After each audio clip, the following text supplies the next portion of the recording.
Hi everyone, my name is Nathan Sachs and I'm a hardware engineer at Senseware and also its first employee. I should mention if my voice cracks, I lost it at ACL this past weekend. I have in fact gone through puberty. At Senseware, we believe that the more information you have, the better decision you can make. But more than that, it needs to be meaningful information. The problem is that when it comes to meaningful sensor data, it can be really difficult to get.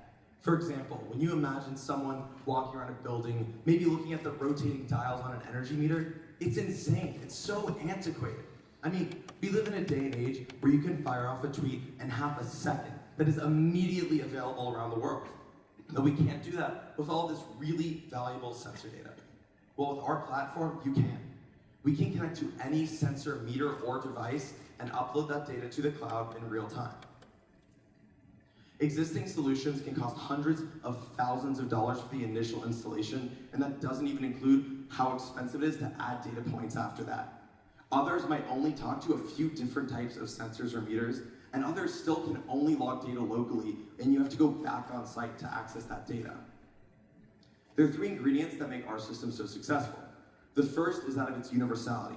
We can connect to any sensor, meter, or device, whether it's an old infrastructure or new infrastructure, we don't discriminate. And more than that, we can actually remotely configure and control these devices as well. Secondly, our system is plug and play. The moment you connect one of our nodes to wireless, it automatically configures itself in the network. So once it's powered, it's so easy to install. And third, our system is real time. Once the sensor data is born into this world, we can collect it and upload it to the cloud where our clients can access it at any time and anywhere. One of them likes to say it allows them to be in 3 places at once. Here's an example of one of our installations in Washington, D.C. at the United States Institute of Peace. We monitor a wide variety of data there, but my personal favorite is that by monitoring their sump pump in their basement, we detected a faulty check valve before it caused potentially tens of thousands of dollars of water damage. The industrial Internet of Things market is expected to reach $320 billion in 4 short years. Right now, we're mainly focused on the $5 billion building efficiency space, but we're rapidly growing into the healthcare and manufacturing sectors as well. So far this year, we've had $300,000 in sales, and we're now streaming 9.1 million data points a day. We also have 24 patents pending, and expect 1 to 4 of those to come through by the end of the year. I'm fortunate to work with 2 amazing co-founders with an amazing vision for our company as well. We also have a great group of advisors with proven success in their respective businesses guiding us along the way. Again, I'm Nathan, and at Senseware, we believe in data that makes a difference. Thank you. I have some follow-ups depending on their questions. Yeah. So we spend a lot of time in the built environment, and what's very important is to establish credibility with a specific subset of customers. I'd be curious in terms of within the building efficiency segment, what segments you find specifically interesting and where you've kind of focused initial sales. Great question. So initially, a lot of it goes down to ESCOs, energy service companies that are performing energy audits on behalf of their customers to find big energy savings. And a lot of them come from those on-site data loggers that collect data, but they have to fly back across the country to collect that data. But we're also focusing on a lot of building engineers and property managers for some bigger firms. Because once they see the value in actually knowing what's going on in their building, it spreads the entire firm. So we're actually working on pilot projects right now with Bloomberg and Boston Properties. So are the ESCOs kind of a potential channel for you guys? Exactly, they're one of our channel partners. Somebody has to go actually touch all of these things to install them to start with, right? Is that a pretty big barrier, or using the ESCOs to kind of overcome that? The ESCOs, you're exactly right. The ESCOs are a great way to break down that barrier. Because ours is so simple to install, they don't have to hire electrical contractors to come out in nearly all cases. In the case with the building engineers and property managers, they can do installation themselves. Based on it, take me to your revenue model a little bit. $300,000 in sales. Some of that comes from hardware. How of it comes through reporting, providing data back? What's that look like? Great question.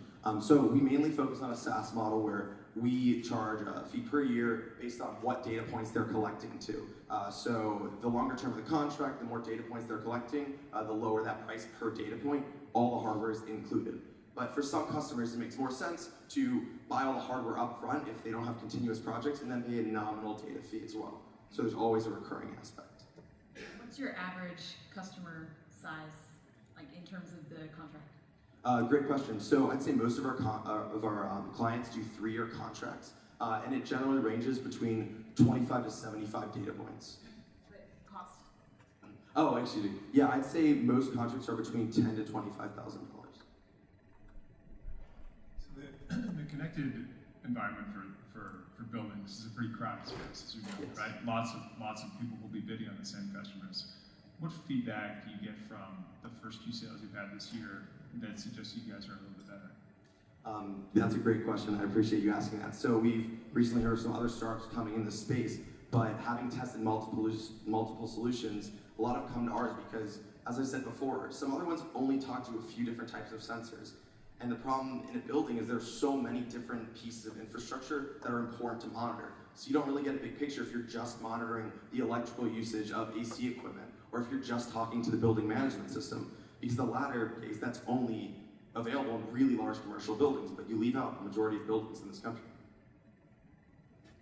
Any concept on the competition you have with just replacing the meter or replacing the device, right? If I'm going to send the labor and I'm going to spend the expense to go out and touch the device, can't I just replace it with a smart device instead of adding this to it? So what really helps with our system is because everything shows up in one place. So you're right, they could just replace that energy meter with a smart energy meter that they then have to configure over Wi-Fi. And if it's a building manager that has to deal with multiple tenants, if the tenant changes their Wi-Fi, they have no data until they find out the password. Our solution is wireless and all goes to one place without relying on any customer assets. So the building has complete control. Nathan, thank you. Thank you.